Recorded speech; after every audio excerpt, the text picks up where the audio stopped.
Halo, selamat sore sahabat Lerem. Kita bertemu lagi untuk di sesi podcast kita ketiga, bincang santai antara para fasilitator dari sahabat Lerem dan juga untuk sahabat-sahabat Lerem semuanya. Sore ini kita akan mengangkat topik yang sedang tren saat ini, di mana saya tidak sendiri untuk ngobrol untuk di podcast sore ini. Saya dengan Katie, saya sebagai seorang life and well-being coach, dan saya akan ditemani oleh rekan saya, salah satu fasilitator di Lerem dengan Kak Evi. Hai Kak Evi, selamat sore. Selamat sore Kak Keti, selamat sore juga sahabat Lerem. Saya Evi, saya di Lerem sebagai parenting coach dan kita akan ngobrol-ngobrol asik lah ya sore hari ini tentang parenting ya Kak ya. Ya, kalau yang ngomong urusan orang tua, parenting coach sendiri, saya sebagai orang tua tuh takut udah, aduh kayaknya rapot saya pasti ada merahnya nih ya Kak Evi ya. Semua orang tua sih seperti itu Kak Keti. Tuh ya. Oke, jadi sebenarnya kita mau ngobrol santai Kak Evi ya sore ini ya. Jadi Siap. kita mengangkat tema berjudul mindful parenting gitu ya. Cuman saya juga ingin sedikit mengajak teman-teman, mengajak para sahabat Lerem yang dalam hal ini statusnya sebagai orang tua juga sedikit menilik kata strawberry generation. Kita kira-kira ini sering dengar kata strawberry generation, ada juga strawberry parents gitu ya. Kita kadang-kadang suka jadi bingung sendiri sebenarnya Kak Evi, terlalu banyak istilah gitu ya. Jadi kita berharap dengan kita obrol santai buat hari ini, buat sore ini, sedikit banyak bisa memberikan, bisa sharing lah kepada para sahabat Lerem juga, dan gimana sih teknik-teknik yang cukup simpel dan aplikatif yang bisa diterapkan, gitu ya Kak Evi ya. Ya. Dan kita sama-sama, saya sama Kak Evi waktu itu sudah ngobrol santai dan kita berpikir gimana kalau kita buat podcast ini, kita melihat dari situasi sekarang tuh betapa kekerasan yang dilakukan oleh anak itu juga cukup marak gitu ya. Dan kita sama-sama setuju bahwa banyak faktor yang mendukung mengapa anak bisa bertindak seperti itu. Jadi kesehatan mental anak, well-being anak itu juga disupport dari peran kita sebagai orang tua. Jadi bagaimana kita bisa menciptakan lingkungan mental yang sehat kalau kita sendiri sebagai orang tua juga mungkin kurang sehat, mungkin kondisinya kurang baik saat kita melakukan role kita sebagai orang tua. Tuh. Jadi saya melihat bahwa kita sendiri sebagai orang tua tuh penting untuk bisa menjaga harmonisasi well-being kita sendiri untuk bisa kita melakukan role kita. Dan saya juga yakin dari Kak Evi, gimana sih Kak Evi peran orang tua untuk di keluarga itu sebagai apa Kak Evi kalau bisa dibantu? Ya, jadi kan tadi Kak Keti udah bilang bahwa aku pun juga ikut sedih ya, banyak sekali berita-berita tentang kekerasan terhadap dari orang tua ke anak, even anak-anak sendiri pun itu sekarang kok ke teman-temannya itu udah biasa aja tentang kekerasan. Tadi Kak menyebut tentang role model. Itu aku setuju banget tuh Kak, bahwa kita sebagai orang tua, kalau kita ngomongin tentang well-being, tentang mental health, kita sendiri juga harus menunjukkan itu ya kepada anak-anak kita gitu loh. Misalnya paling sederhana, apa sih tentang yang paling gampang dilihat dengan anak-anak itu kan tentang emotional, kok dibilang emotional regulation atau bagaimana kita mengendalikan kemarahan lah gitu ya. Kalau kita memberikan contoh di depan anak-anak, bagaimana walaupun kita kesel, kita marah, tapi kita tetap masih menjaga kata-kata yang keluar, sikap kita, itu kan hal yang mudah sebenarnya untuk diucapkan, tapi membangun kesadaran kita sebagai orang tua itu bukannya tidak mudah, tapi perlu dilatih. Mungkin itu sih Kak, tentang kalau kita ngomongin tentang role model, mulai dari hal yang sederhana aja gitu. Jadi memang ada apa istilahnya ya, ada pola pengasuhan yang penuh rasa sadar ya Kak Evi ya. Ya, nah itu dia makanya kenapa kita mengambil tentang mindful parenting. Jadi saat kita melakukan pengasuhan itu kan semua by nature, secara alami aja seperti Kak Keti tadi di awal membuka bahwa aku takutnya punya rapotku merah. Nah orang tua itu kan karena ketakutan, ya nggak ada orang tua yang perfect di dunia ini termasuk saya. Tapi bagaimana kita membangun sebuah kepercayaan diri kita sebagai orang tua bahwa journey kita itu kan membersamai anak-anak itu seumur hidup kita. Bagaimana pada saat kita melakukan parenting atau pola pengasuhan itu kita sadar, kalau kita tadi saya ambil contoh tentang marah gitu, boleh kok kita marah, tapi marah yang kita sadari dan bertujuan. Kenapa tuh kita marah? Mungkin itu ya tentang kalau kita mulai menyinggung tentang mindful parenting, ada kesadaran bahwa kita juga hadir dan niat kita itu memang baik untuk anak kita gitu. Kita punya atensi ya. Jadi itulah kenapa kita lebih ngomongin lebih fokus di situ dan akhirnya tujuannya kan ke arah well-being tadi ya Kak Kety ya, bukan hanya buat kita tapi juga buat anak gitu kali Kak. Ya. Setuju Kak Evi. Jadi memang untuk menjaga well-being dan kondisi mental anak itu sendiri dibutuhkan pola asuh yang bijak ya tadi yang Kak Evi sebutkan sebagai mindful parenting ya. Dan saya juga setuju Kak karena memang saat ini kita juga sering dengar mengenai kekerasan antar anak ya Kak ya. Jadi mungkin ini juga salah satu yang kita juga harus sikapi nih sebagai orang tua. Gimana sih caranya kita bisa tadi itu seperti Kak Evi bilang, marah boleh, tapi bagaimana bisa mengontrol emosi marahnya. Marah bagaimana yang bisa memiliki tujuan. Jadi sifatnya bukan marah dengan emosi tidak terkendali gitu ya Kak ya. Dan saya rasa juga apa sih yang akan jadi benefit yaitu bahwa dengan sebagai orang tua kita bisa lebih positif dan mindful, tadi seperti Kak Evi bilang, pasti ada benefit yang bisa dirasakan oleh seluruh anggota keluarga itu sendiri ya Kak ya. Betul.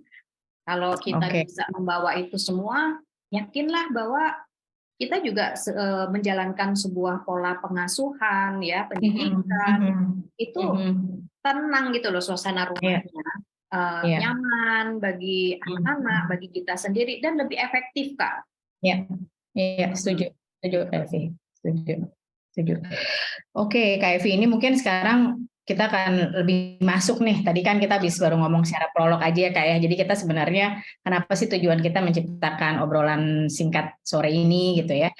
Dan saya juga melihatnya bahwa betul memang memiliki kesadaran mental dan well-being itu di keluarga sangat penting gitu ya. Ini mungkin saya bisa sedikit cerita gitu ya, berdasarkan pengalaman saya sendiri. Kita memang kadang kan sebagai orang tua memiliki aktivitas yang banyak ya Kak Evi ya. Pertama udah pasti peran kita sebagai orang tua. Dan mungkin kita juga bisa punya peran di luar rumah. Cara kita bisa mengaktualisasi diri kita sendiri. Apakah kita bekerja gitu ya di dunia korporasi atau sebagai pekerja profesional atau entrepreneur gitu kan.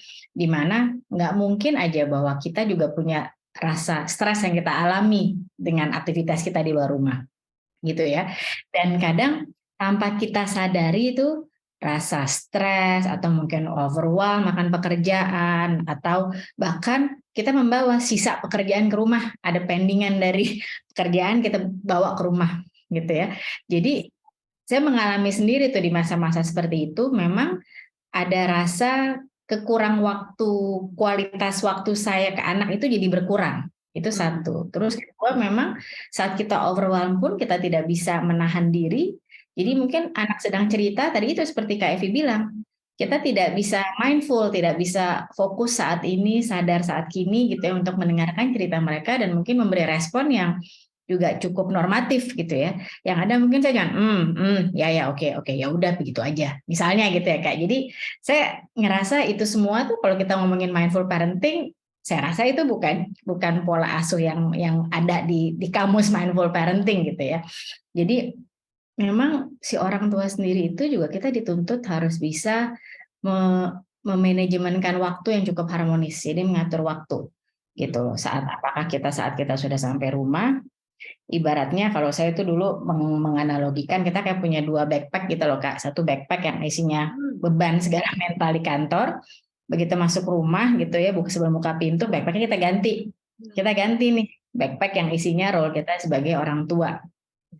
Saya pernah coba cara itu dan somehow itu menolong. Meskipun mungkin setelah anak-anak selesai mereka tidur, kalau saya memang ada pendingan saya kembali lagi gitu ya. Cuman saya berusaha untuk bisa memanage harmonisasinya tuh di situ. Dan itu satu, manajemen waktu. Nah, yang ketiga ini nih yang mungkin bersama dengan Lerem kita sama-sama bisa juga menjadi pribadi yang lebih baik di kesehariannya. Kadang kita sebagai orang tua tuh juga dituntut harus bisa pandai mengelola stres kita, Kak. Gitu. Sehingga tadi seperti Kak Evi bilang, kita bisa menjadi role model itu bisa semakin terwujud gitu kan. Sekarang mau jadi role model kalau kitanya stres sendiri itu kan juga susah, kayak yang ada marah-marah terus gitu kan di rumah gitu, gampang emosi, gampang tersulut gitu. Itu saya melihatnya di situ tuh Kak. Kenapa sih saya melihat kita sebagai orang tua itu kita sadar posisi kesehatan mental kita di mana, well-being kita di mana gitu. Karena dengan itu mungkin bisa menuju ke tujuan yang apakah kita mau jadi mindful parenting, apakah kita malah bersikap sebagai strawberry parenting, atau mungkin ada lagi nih istilah-istilah dari Kak Evi yang saya yakin Kak Evi sudah lebih jagoan lah di pihak sini gitu. Gimana Kak Evi? Kalau ngelihat dari sisi Kak Evi, peran orang tua sebagai role model itu seperti apa Kak Evi? Mungkin aku menanggapi cerita Kak Katie tadi itu menarik sekali Kak, karena sekarang di generasi Z ya sekarang ini ya, dan yang sudah menjadi parents itu kan sebenarnya generasi millennials kan, dan mereka itu kan juga nggak mungkin lah di era sekarang seperti Kak Katie bilang, kita sebagai perempuan, saya garis bawahi, kalau melihat kita sebagai perempuan itu juga terkait dengan aktualisasi diri itu pasti juga bekerja. Seperti Kak Katie bilang tadi itu bagus banget ya tentang metafornya, tentang analoginya, tentang backpack tadi ya, 2 backpack gitu dibawa, kemudian ke sebuah kesadaran begitu sampai depan rumah yang satunya ditaruh dulu, dititipkan dahulu gitu ya, mungkin di teras, yang satu dibawa. Nah, kalau kita, saya terutama, itu bilangnya begitu kita masuk di rumah adalah kita hadir, presence dulu. Presence, hadir sebagai orang tua. Gelar kita itu begitu kita buka pintu rumah, udah gelar kita ganti nih, orang tua. Jadi setting mindset semuanya bahwa kita ini orang tuanya anak-anak. Kita orang tua nih gelarnya sekarang, bukan lagi manajer, bukan lagi director, whatever yang kita bawa dari luar, bukan. Nah, kalau mindset itu sudah terbentuk, nah enak tuh Kak. Nah, kalau Kak Katie bilang tadi overwhelm, oh nggak mungkin juga kita bawa beban. Yuk dicoba, dilatih. Memang susah, tapi yakinlah itu tadi saya mengulang terus ya, dilatih, tapi begitu kita bawa mindset kita sebagai orang tua, kemudian kalau melihat anak-anak, semoga sudah berganti nih ini kita ya, yang tadinya udah suntuk gitu dengan melihat wajah anak-anak itu dengan membawa mindset bahwa kita ini orang tua, dan jangan dong kita kasih anak kita tuh ampasnya dari luar gitu ya, kita bawa sesuatu yang baru juga karena peran kita gitu loh Kak, mungkin di situ. Nah kemudian kalau dari ngomongin tentang peran orang tua, bukannya berarti kalau tadi itu kan kalau kita ngomong perhatian itu mulai kita kenal ada yang namanya caring parents ya, ada caring parents, ada namanya reliable parents. Kalau di saya ya, itu artinya poin yang selalu saya tekankan pada saat saya melakukan parenting kepada orang tua. Jadi apa sih sebenarnya itu caring parents? Caring parents itu jelek nggak sih gitu ya? Caring parents itu bagus, justru kita harus care kan sebagai orang tua kepada anak-anak. Nah kayak kalau kita nyambung ceritanya tadi, kita bayangkanlah kita datang, apapun peran kita, apakah kita sebagai pekerja ataupun even sebagai ibu rumah tangga, ketika anak-anak pulang dari sekolah terutama, ataupun kita sedang duduk di meja makan, caring parents itu kan kita menanyakan kan kepada anak-anak, gimana kamu hari ini, ya kan? Kemudian kita itu kan kalau hal yang kecil, kemudian kita juga memperhatikan perkembangannya itu. Nah itu caring parents. Tapi hati-hati jangan sampai masuk dalam sebuah perangkap. Nah kenapa perangkapnya itu apa? Kalau kita care-nya itu berlebihan. Aku ingat ya Kak, bahwa ketika anak-anak itu kecil, mereka nggak minta hal kecil nih, contohnya bawa bekal aja, bekal sekolah. Ada orang tua menurut aku, dari sisi aku itu terlalu juga berlebih, kecuali misalnya anaknya itu punya punya kelemahan dalam hal kesehatan ya, bekal sekolah makan siang, bekal makan siang. Ada orang tua yang kalau anak TK ya nggak apa-apa lah, jam 12 dibawain masih anget, tapi kalau anaknya udah SMP, SMA, bagi saya itu over ya, terlalu berlebihan. Kemudian apalagi aku ngomongin yang meng-highlight ini tentang caring parents, kalau kita sebagai orang tua berlebihan care-nya, itu yang saya bilang tadi, kita masuk ke dalam trap. Jadi contoh juga adalah saat biasanya itu kita caring parents itu adalah kita memiliki materi yang berlebih, Kak. Nah, ini kan juga nih ada nih kasus ya, kasus yang kita amati bagaimana lagi rame orang tua, mohon maaf, orang tuanya mungkin yang mendapatkan uang, mendapatkan harta tidak dengan cara yang benar. Jadi gampang sekali memberikan apa yang diminta oleh ganti handphone, ganti udah nggak sesuai, nggak mikir lagi karena orang tua mudah mendapatkan, kasih begitu saja kepada anak. Itu kita itu yang disebut dengan caring parents. Bagus, tapi ingat trap zone-nya. Itu aja yang saya mau garis bawahi tentang caring parents. Nah, kemudian sebenarnya orang tua itu tujuannya apa sih? Nah, kalau bisa sih kita jadi reliable parents. Jadi caring parents-nya itu kita sebagai batasan, jangan juga berlebihan, tapi kita juga bisa menjadi sosok yang diandalkan oleh anak-anak kita. Kita bisa membangun komunikasi dua arah, kemudian juga relasi dua arah. Nah, kalau di caring parents itu, Kak, itu rasanya hanya satu arah saja. Anak minta, oh enggak, kita nggak pikir-pikir kasih, apa-apa kasih, itu kan satu arah. Tapi kalau di reliable itu kita apa-apa itu bisa dua arah, baik itu komunikasi, walaupun dan juga hubungan dengan anak, gitu. Seperti itu, Kak. Jadi ya kembali lagi ya Kak Evi ya, semua yang sifatnya too much nggak baik ya Kak ya. Kayak tadi istilah caring kan, kita kalau sebagai orang tua dengar kata care, apa salahnya, itu kewajiban, bukan kewajiban, udah otomatis lah ya, kita sebagai orang tua pasti punya care gitu ke anak, ada rasa perhatian, ada kasih sayang gitu ya. Cuman kembali lagi ya, tadi saya suka dengan istilah trap zone gitu ya. Jadi yang berlebihan once sudah ngehit titik area trap zone itulah di saatnya kita sadar gitu ya Kak ya. Kembali lagi, komunikasi perlu ada komunikasi dua arah, jadi bukan hanya satu arah, anak minta kita kasih gitu ya. Menarik Kak, soalnya saya ngelihatnya memang reliable parents ini judul katanya aja reliable ya. Jadi bagaimana kita sebagai memainkan peran sebagai orang tua bisa diandalkan ya Kak ya, diandalkan oleh anak, tapi dengan cara yang positif, dengan cara yang bijak, mungkin seperti itu ya Kak ya. Oke, juga tadi dengan caring dan reliable parents tuh ya, jadi teringat masa-masa di mana saya suka kena trap zone juga.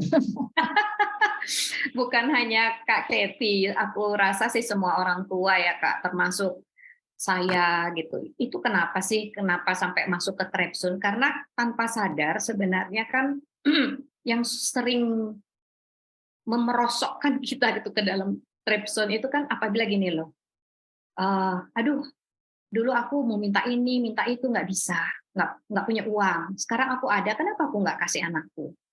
Itu loh, kalimat seperti itu yang suka mengilik-ngilik pemikiran kita gitu. Sekarang ada atau gini, aku kerja buat siapa? Buat anak kan? Aku punya kok apa yang dia minta, kan nggak salah aku kasih. Nah, kalimat seperti ini Kak, yang kita mungkin harus hati-hati ya, para sahabat semuanya. Ya, menarik tuh sahabat Larem untuk bisa, dan sangat mudah sebenarnya buat diaplikasikan. Cuman setuju Kak Evi, memang ini kita harus sering latih gitu ya, untuk terbiasa dengan apa namanya teknik-teknik bagaimana sih menjadi reliable parents gitu. Oke Kak Evi, dari tadi kita ngobrol dari sisi orang tua nih. Ya, jadi mungkin second note-nya adalah mari kita bersama menjadi reliable parents ya Kak ya, untuk bisa menyupport perkembangan mental anak yang baik di keluarga. Nah, kalau sekarang tuh saya mau masuk dari sisi anaknya sendiri. Di sini saya menarik karena kan saya mengalami sendiri, saya sebagai seorang life and well-being coach gitu ya, kadang saat saya melakukan sesi dengan kita yang sudah dewasa, ternyata dia mengalami rasa kekurang enakan mental saat dia kecil. Dan somehow itu terbawa sepanjang hidupnya tanpa dia sadari, dan setelah tertrigger oleh suatu peristiwa, keangkatlah semuanya itu, gitu. Sulitnya adalah kalau kita sudah menjadi dewasa itu kan sudah terbentuk bertahun-tahun ya Kak ya.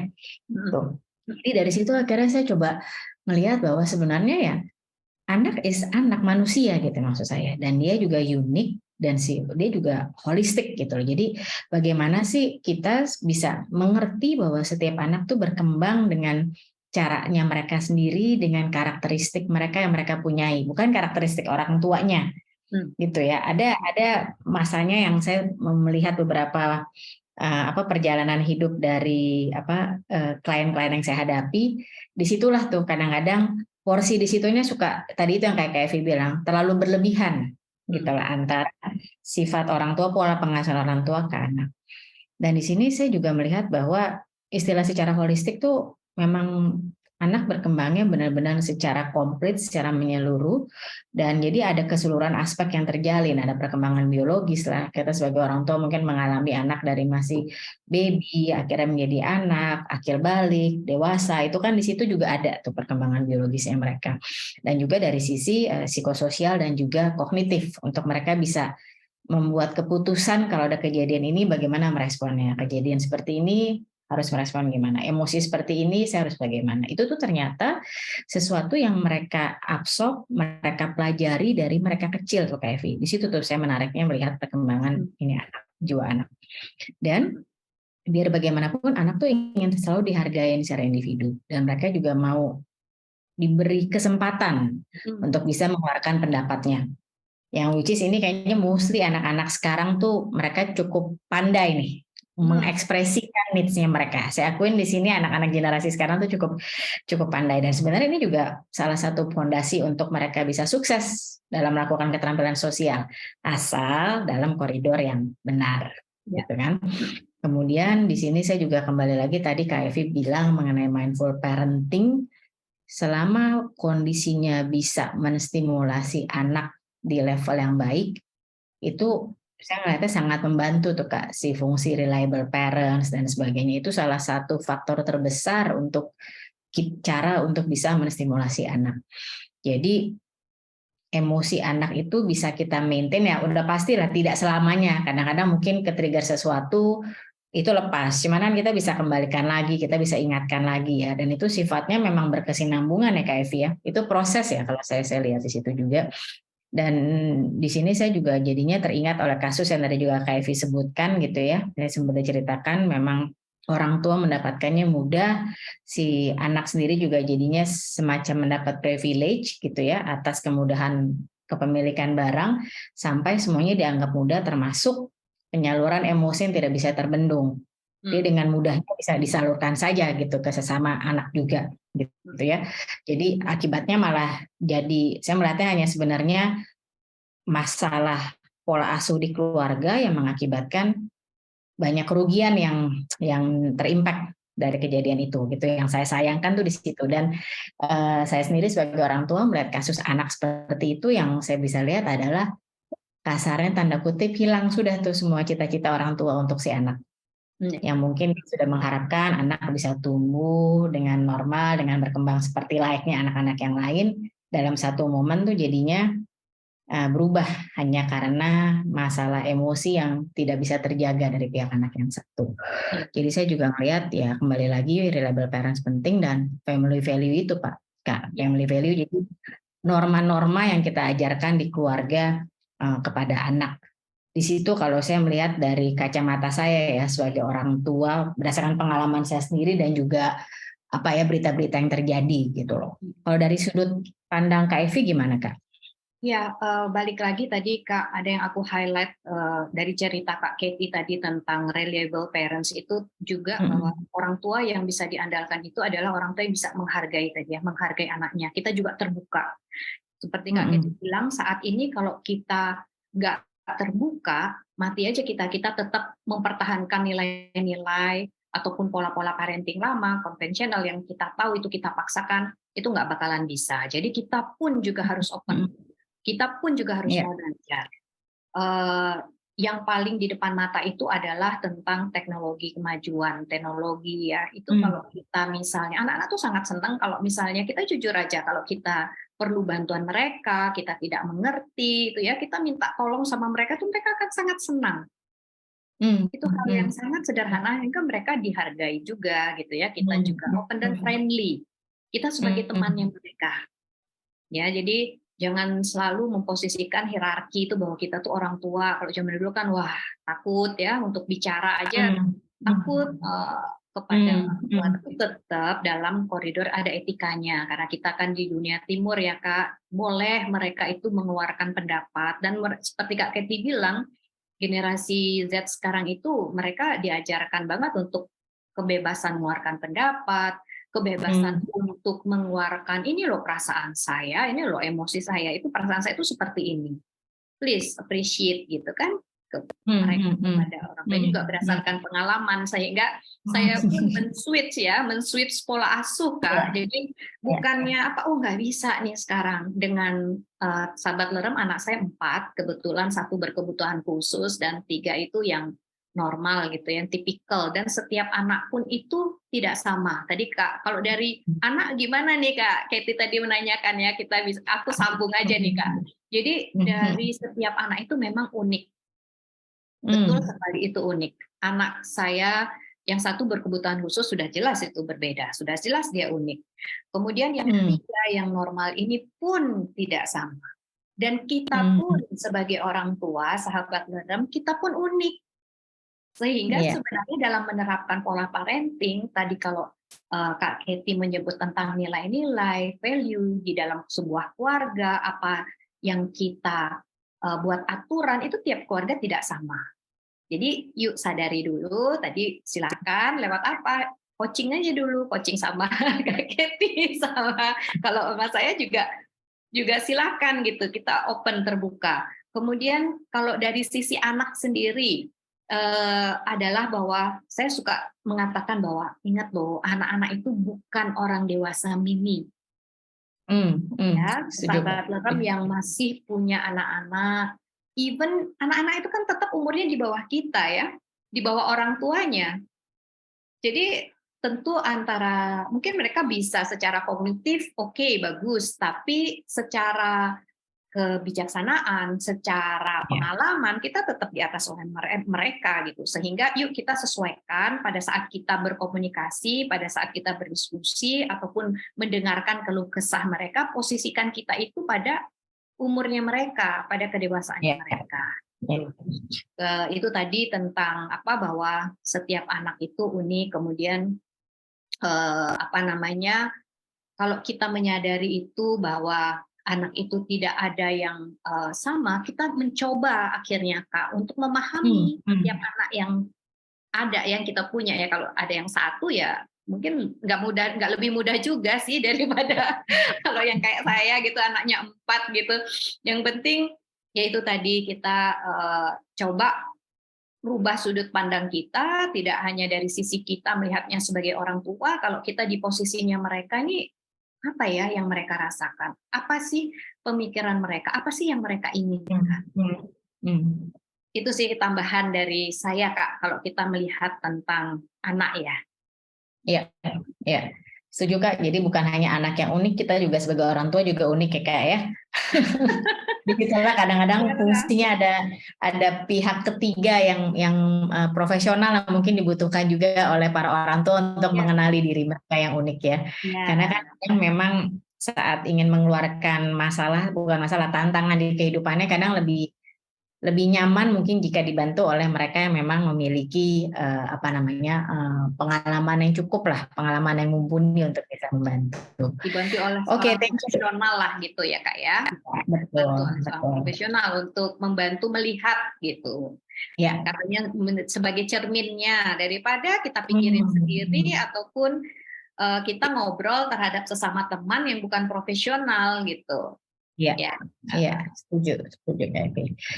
Oke, nah tadi kita udah ngomongin orang tua sendiri, bedanya caring parents, reliable parents, kemudian kita ngomongin lagi dari sisi anak sendiri bahwa memang mereka adalah secara pribadi mereka unik dan juga bukan orang dewasa mini, gitu kan. Cuman kan kita memang tidak bisa dihindari, yang namanya emosi pasti akan selalu ada. Ada kadangkala kita bisa melevelkan emosi itu masih di tingkat rendah. Ada yang mungkin udah masih agak naik lagi tapi masih bisa kita handle. Ada juga yang sama sekali tidak kita bisa handle, gitu ya. Ini saya agak menarik sebenarnya dengan topik akhir-akhir ini yang sering disebutkan gitu ya, Strawberry Generation. Gitu. Saya selalu berusaha melihat suatu event itu dari 2 angle, Kak. Jadi kalau dibilang misalnya ya Strawberry Generation dengan segala istilahnya sesuai dengan apa namanya metafornya strawberry, dari luar tampaknya fresh, merah gitu ya, menarik, cantik gitu, bagus. Begitu di squeeze gitu ya, begitu mendapat tekanan dan mereka ya seperti like strawberry lah gitu ya. Tidak seterong mungkin kalau bahasa anak-anak sekarang. Cuman saya juga ngelihat banyak sisi positifnya sebenarnya, Kak. Kalau tadi saya sambungkan dengan penjelasan Kak Evi ya. Misalnya dibilang sisi Strawberry Generation itu biasanya tidak suka bekerja yang mendapat tantangan gitu. Kalau saya melihatnya justru mereka memang kecenderungannya suka menghindari sesuatu yang monoton atau rutinitas gitu. Jadi sebenarnya tantangannya kita adalah gimana sih caranya kita melihat mereka nggak suka nih sesuatu yang monoton. Kita buatkan skenario yang sifatnya dynamic. Kita challenge mereka gitu. Jadi kadang-kadang kita juga jangan hanya terpaku dengan konotasi negatifnya. Saya selalu berusaha melihat dari other side gitu loh, dari angle yang beda gitu. Apalagi sih yang bisa kita improve dari kondisi ini. Dan yang saya suka adalah kadang-kadang di generasi saya, kita tuh bekerja yang kita cari apa sih? Uang. Jadi tanpa kita sadari, kita mau dipres seperti apa tuh di kantor, ya wes lah pokoknya aku tanggal 25 gajian. Itu yang aku terima. Udah. Jadi aku terima aja. Padahal tuh mentalnya udah tercobak-cabik seperti apa tuh Kak kalau kayak gitu. Anak sekarang enggak Kak? Dapat kerjaan yang deadline-nya udah last minute dan menurut mereka ini nggak sesuai sama ini mereka, udah aku resign. Daripada aku perlu healing, aku perlu jalan-jalan daripada mental aku keganggu. On the other side sebenarnya bagusnya adalah mereka memiliki kesadaran bahwa kerja itu nggak selalu uang. Ada namanya rasa nyaman, rasa apresiasi mungkin. Bukannya saya dulu berasa nggak diapresiasi ya, cuman itu semua saya kubur demi tanggal 25 saya pede, tanggal 25 saya pede. Saya lupa lah itu semua. Beda sama anak sekarang. Itu saya ngeliatnya itu positif. Dan yang tadi saya juga sempat sampaikan, mereka berani menyampaikan pendapat. Tapi saya suka dengan cara Kak Evi yang tadi Kak Evi juga highlight bahwa jangan sampai keluar koridor. Disinilah nih perannya kita sebagai orang tua. Gimana kita bisa memastikan bahwa anak-anak kita bisa mengekspresikan perasaan dia, tapi dengan cara yang tepat. Masih di jalur-jalur norma timur, itu semuanya tetap harus kita ingatkan. Ya sesuai dengan memang pengalaman kita, umur juga lebih jauh dari mereka kan. Jadi disitulah kita. Dan nah ini yang terakhir, masalah saya dan Kak Evi sama. Gaptek kita ya Kak ya. Sedangkan anak sekarang cuman bentaran, selesai. Dan ini mah udah, ini kenapa sih aku nggak bisa pakai ini? Sebentar, cek selesai. Jadi saya ngeliatnya sebenarnya bagus. Daya pikir, daya nalar, keinginan untuk mencari tahu yang lebih baru, itu mereka tinggi dibandingkan kita. Jadi mereka cepat beradaptasi dengan teknologi. Cuman again, kita sebagai orang tua juga masih mengingatkan batas mana sih untuk anak sesuai dengan umur-umurnya. Saya rasa ini Kak Evi sudah jauh lebih expert lah di bidang ini. Jadi sampai di batas mana sih anak juga harus tahu, itu role dari kita sebagai orang tua. Dan saya setuju Kak Evi yang dibilang kita juga harus open minded untuk teknologi, untuk ini semuanya. Kalau tidak ya kita bisa-bisa kita yang diakalin sama anak kita gitu.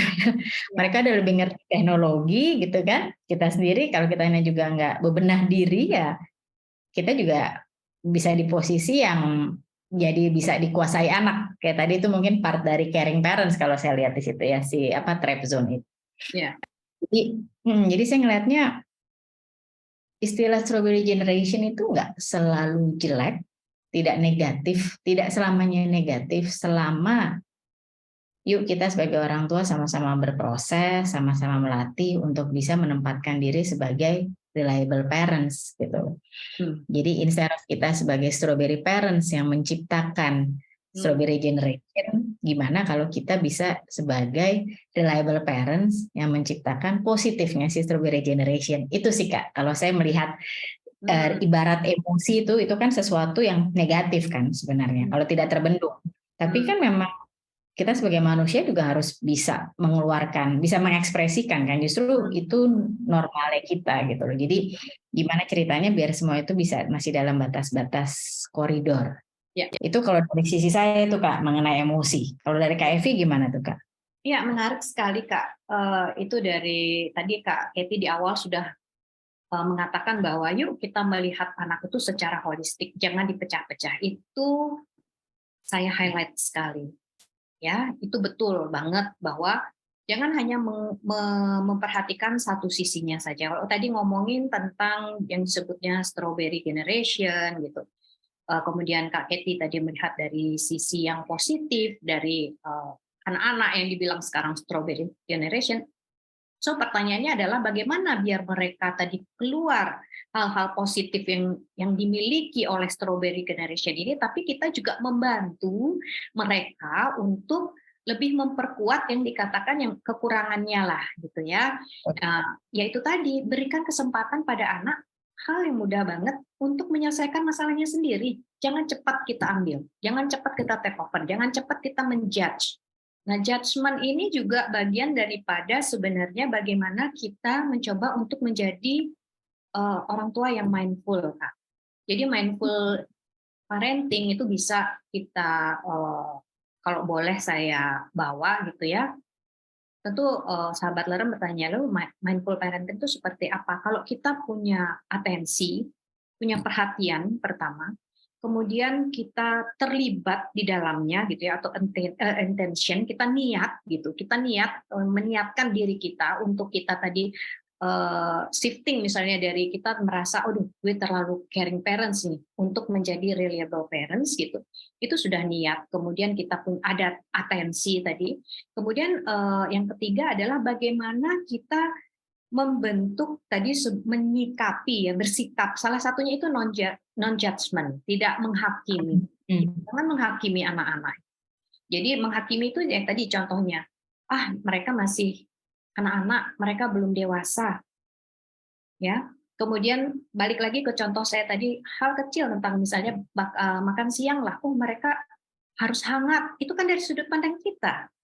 Itu tidak, kita menjudge juga itu bahwa belum tentu loh mereka itu mau menerima, atau mereka kalau udah remaja aku pingin jajan seperti teman-teman yang lain. Nah itu kan itu salah satu contohnya itu Kak. Jadi menerapkannya ini mindful itu adalah dalam kita bawa dalam keseharian. Dulu haruskah setiap saat kita ingat? Ya enggak juga gitu ya. Ntar takut lagi nih, takut salah sebagai orang tua ya. Banyak banget bingung. Jadi karena Kak Katie tadi bilang di awal, aduh gua kalau begini salah nggak ya? Terlalu banyak ketakutan. Jadi buat sahabat Lerem, nggak usah takut. Yang penting itu tadi, kita mindful itu artinya apa? Kita sadar ya, kita sadar kalau salah ya sudah, kan ada reflection ya Kak, reflection terhadap diri untuk menjaga kita sebagai well-being kita gitu sebagai orang tua. Ya kalau salah ya lain kali bila kita dihadapkan pada situasi seperti itu ya jangan diulangi atau jangan melakukan hal yang sama. Dan kalau ke anak ya minta maaf, selesai gitu loh masalahnya. Jadi tidak ada ketakutan itu.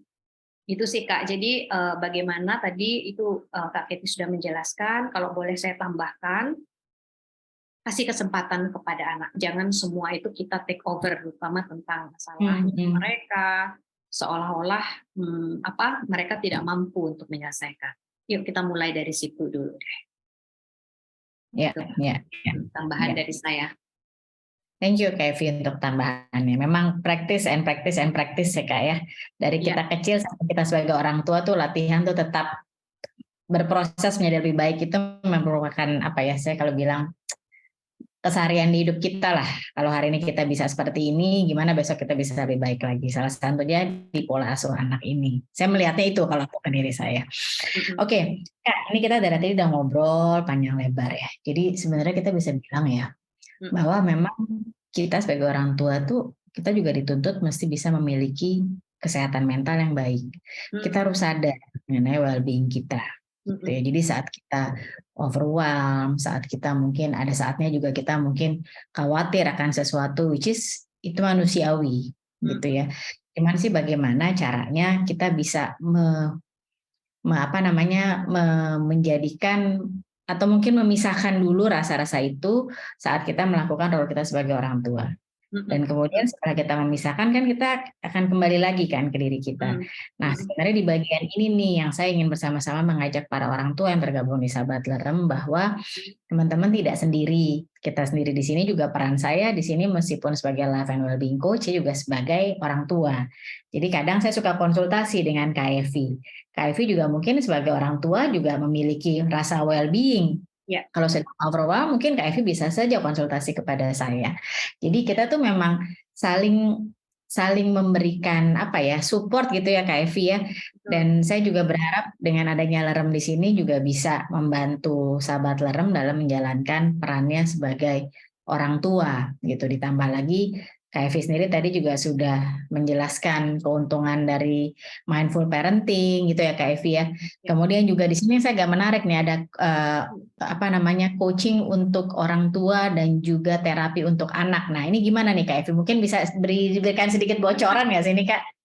Iya Kak, kalau coaching kepada orang tua di Lerem itu saya tidak mengajarkan cara, tidak memberikan tips. Tadi balik ke Kak Keti bilang bahwa setiap individu itu adalah unik.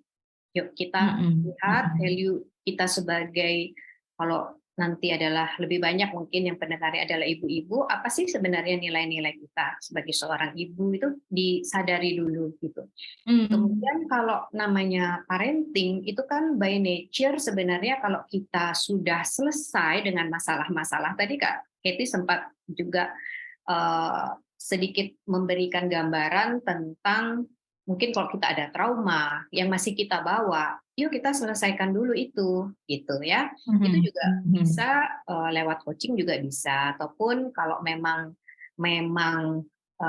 berat, memang harus sedikit kembali, itu juga bisa dibantu dengan terapi. Kebetulan saya juga seorang terapis, jadi saya seorang art terapis gitu. Nah, kemudian dengan anak-anak itu bagaimana? Gitu. Kalau dikaitkan dengan anak-anak. Nah, anak-anak itu kan anak-anak itu kalau kita ngomongin anak-anak, Kak, mereka itu adalah bahasa naturalnya itu kan bermain dan mereka memiliki keterbatasan dalam kata-kata, perbendaharaan kata ya. Jadi kalau ada misalnya mereka yang sekarang ini kan banyak kasus bullying gitu ya. Kalau mereka ada trauma lah bisa dikatakan seperti itu, dan mereka kalau ditanya oleh orang tua selalu jawabannya gimana tadi di sekolah, nah baik. Sulit bagi mereka untuk menceritakan. Ada yang tergantung anaknya, nah itu mungkin bisa dibantu lewat terapi gitu Kak. Jadi silakan sahabat Lerem kalau misalnya ada sesuatu yang mungkin yang belum juga selesai atau ada sesuatu dengan inner child biasa dibilang seperti itu, ataupun pola asuh. Kalau kita ingin maju, yuk kita selesaikan dulu, silakan. Kalau yang memang sudah tahu, sudah fokus, bisa ke Kak Keti untuk well-being-nya, ataupun kalau misalnya masih perlu dibantu lagi, ya bisa ke saya untuk di terapi terlebih dahulu. Dan kalau untuk orang tua yang sudah siap, sudah bisa menerima dan mau maju tapi belum menemukan gayanya gitu ya, belum pede, monggo kita bercoaching di Lerem. Siap Kak Evi. Cukup detail tuh ya teman-teman. Jadi kembali lagi kita tuh sebenarnya ingin bersama gimana sih kita bisa sama-sama jadi pribadi yang lebih baik. Dan sebenarnya di Lerem sendiri service yang kita sediakan cukup banyak teman-teman. Selain ada saya dan ada Kak Evi dan juga ada fasilitator yang lain yang mungkin terkait dengan karir, kalau ada kebutuhan di karir, leadership, ataupun yang terlibat dengan keuangan untuk financial educator. Dan juga dari sisi wellness, kita juga ada aktivitas yoga, ada aktivitas body fit, dan juga ada lagi aktivitas yang related dengan fit lifestyle. Jadi mungkin kurang lebih itu beberapa apa ya namanya, saya nggak mau bilang insight ya, sebenarnya mungkin lebih ke sharing kali Kak Evi ya, obrolan kita sore ini ya. Jadi gimana sih saya dan Kak Evi sama-sama membagikan pengalaman kita, dan mungkin Kak Evi dari sisi parenting coach, bagaimana sih caranya sahabat Lerem bisa setiap hari menjadi orang tua yang jauh lebih baik dan lebih mindful. Jadi mudah-mudahan beberapa teknik-teknik yang tadi Kak Evi sampaikan, dan juga saya lebih melihat dari keseluruhan bahwa mental dan well-being itu sangat dibutuhkan oleh setiap individu, setiap manusia, baik kita sebagai orang tua dan juga anak, karena anak pada dasarnya juga individu gitu. Jadi terima kasih Kak Evi sekali lagi untuk waktunya dan sharingnya. Semoga obrolan kita sore ini melalui podcast Mindful Parenting bisa bermanfaat untuk teman-teman dan para sahabat Lerem. Dan sebenarnya ini juga tidak hanya untuk berlaku sebagai orang tua, tapi buat siapa saja yang ingin mendengarkan dan melihat dari case-case yang terjadi belakangan ini, silakan dengarkan. Kita bisa dilihat di YouTube channel Sahabat Lerem ataupun di podcast Lerem. Dan juga untuk website, silakan visit website kita lerem.net, di mana teman-teman bisa mendapat support ataupun sesi-sesi coaching yang bisa rasakan teman-teman perlu dari semua fasilitator kita. Akhir kata Kak Evi, aku mungkin mau pamit mundur diri dulu. Terima kasih untuk waktunya. Sama-sama. Nanti kita sambung lagi. Ya. Ya, thank you Kak Evi. Selamat sore sahabat Lerem. Kita izin pamit.